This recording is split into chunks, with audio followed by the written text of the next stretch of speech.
everybody, how you all are? I am back after so many days. I hope आप लोगों ने मुझे मिस किया होगा नहीं किया होगा I don't know. I missed you guys. I missed doing makeup and I missed being in camera. I missed posting videos. I missed posting reels. So इन दिनों मैंने miss किया सब कुछ. I was a little busy, so that's why I was not able to create videos and reels and everything. So that's why I'm back and I'm just so ready to do all these things again. So if you want to know how I've created this look, so please keep on watching and complete video आप देखिए. उसके बाद आप अगर देखना चाहते हैं कैसे मैंने हाइलाइटर लगाया, ब्रॉन्जिंग, लिपस्टिक कौन सा लगाया, कौन सा प्रोडक्ट यूज़ किया, तो पूरी कंप्लीट वीडियो देखिए. सो अभी तक मैं आपको दिखा देती हूँ how my skin is shining. पास से this is how my skin is looking and lipstick, eyelashes पास से दिखाती हूँ. Okay, so this is how I have created this look. So if you're interested, please do watch it and let me know how do you feel about this, and are you going to create it? Are you going to create anything related to this style? Do you like the style? Like everything is so neutral, nothing is too loud, but yes, bronzing and contouring is definitely visible. Let's start.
So this is how the look has turned out to B.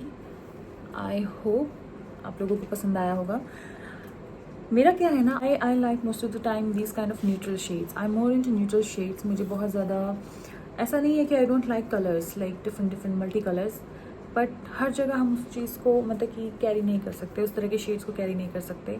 उनके लिए हमें एक special occasion चाहिए होता है. सो उन चीज़ों के लिए मुझे वेट करना पड़ता है. सो चलो वो तो ठीक थी बात ओकेजन की, but personally my choice if I से, तो मेरी पर्सनल चॉइस इसी तरह के कलर्स हैं. Nothing too loud and yet glam look.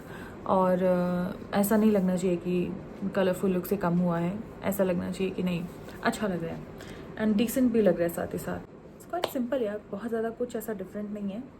I know, but जो आज मुझे एकदम से रैंडमली मेरे माइंड में आया तो वह मैंने ऐसा क्रिएट कर दिया. So that's it guys for today. I will come soon again. इस बार जल्दी आऊँगी, इस बार लेट नहीं करूँगी. तो let's just say bye now and then I will see you in next video. Bye bye.